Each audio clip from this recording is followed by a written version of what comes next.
Hey, how y'all doing, man? Welcome to A Million Roses. Today we out here in Kenner, Louisiana, coming to run a segment with the future LSU wide receiver, Koy Moore. And we also out here with his brother who trains him. His name is Corey and he runs Camp Hardy.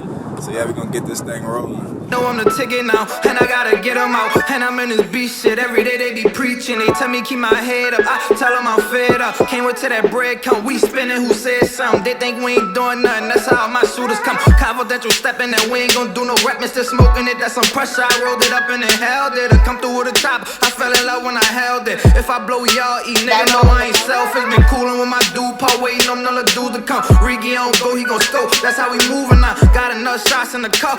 So first of all, I just want to thank you for coming and joining us, man. And just let the camera, just let the people, like our platform, know who you is. You know what you got going on. I'm Koy Moore, number one receiver in the state, LSU commit, and just trying to prove people wrong in the world. So like, how does that make you feel, just to realize like damn, man, like, you know, I've come a long way since those middle school days, even before that, like now you're going to LSU just coming off a national championship season. So how does it make you feel as a young adult? It made me feel good because, I mean, all the days when people was going to the skate ring in middle school, I was out here grinding. And I was the only dude at my age doing that. And I knew that I was going to prove other people wrong. I just have to wait some years to show them. So just name some players that you looked up to growing up.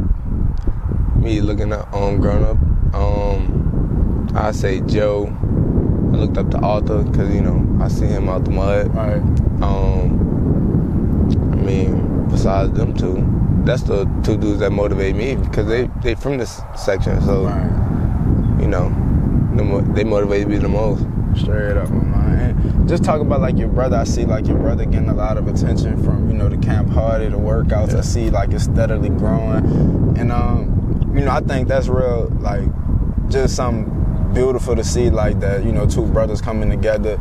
He pushing you pushing him to work harder. So how did that come about as far as him working you out? I mean, we both helped each other, to be honest, because without me, it wouldn't, you know, blow up as well, and without him, I wouldn't be as good. So like, we kind of helped each other out with that. And me just going to Rummel and all those different schools, you know, them dudes want to come too just because I'm doing it. Right. And you know, that's you. So what's some advice you got for up and coming ball players?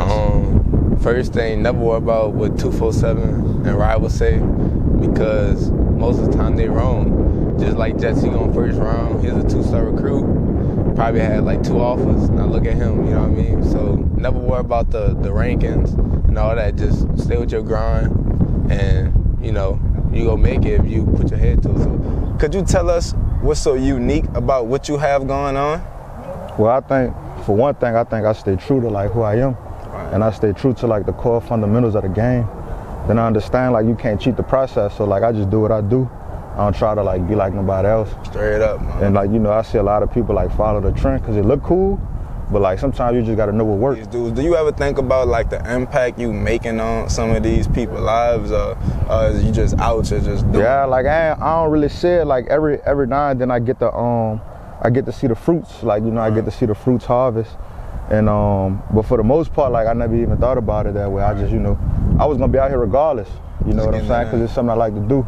It's something I enjoy doing. Then you know, it kind of like gave me a way to spend time with my brother, and then that kind of like bring along other people. And, you know, it kind of built a village. It just grew from there. Yeah, it just grew from there. I just asked your brother, like, you know, where did it start? So could you like elaborate before Camp Hardy was even a thing? Like, when did you like, man, like, let's just go work out, or, you know? It was like he always had like an interest in football, you know what I'm saying? And I also did too. So we both shared that same love for the same thing. So it was like, it just got to the point, I'm like, he interested in it. You know, he play Madden. You see him around the block, like, playing with his friends and shit like that. You know, I'm 8 years older than him. So like, the time is like, I see him around, you know what I'm saying? He young. He a young boy. I'm about 13. He about 6'5", so I see him around the neighborhood with his friends. Right. They playing football. You know, I got my own life going on. And then I saw one day, like, I'm like, man, let me see what he can do. So, you know, it's just me and him throwing the ball. man, him throwing the ball. Then I see he got some talent. I'm like, well, he got some potential. He know what he's doing. You know what I'm saying? I was never gonna force it on him. Right. I'm like, man, he got some potential. He know what he's doing. He can play. So I'm like, man, we gotta, you know, I gotta sharpen his head up, which means like I gotta like see where his IQ at, cause I know football 80% mental.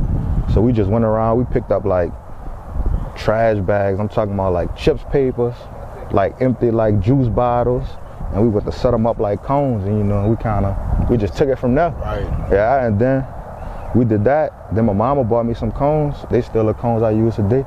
I just want to show my mom I'm gonna make $1 million off my investment. Shit job. So what's the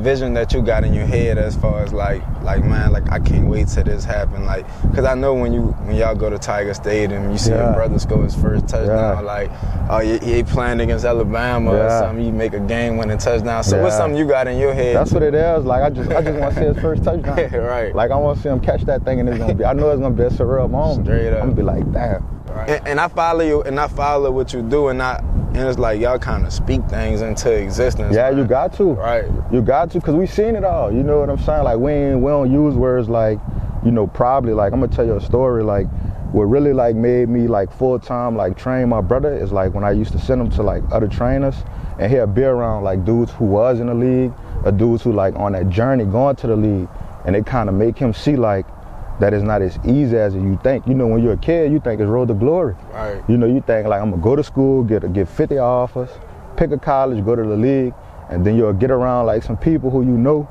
that was older than you, and you'll see like, damn, he had a hard time getting to the league. So like what I did was I took him from that, and I created a world to where like only success exists. You know what I'm saying? So in a lot of ways, I brainwashed him to only believe in what he believed in, and that's himself. You know what I'm saying? So that's all it was. Me. At what? Football? Me. It's me, brother. Both sides of It's like Mr. Miyagi and like Danielson. You ain't never see like Danielson with Mr. Miyagi. He probably can run past me, you know. You sound dumb, son. But he can't check me. Man, you sound He stupid. can't check me, son. Alright, I'll try to mock how you be mocking or what you be doing me. What up, big Koy?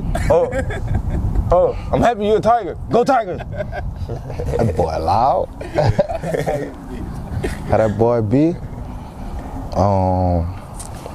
What he'll call you and say, when Coach will call you, you just say yes, sir.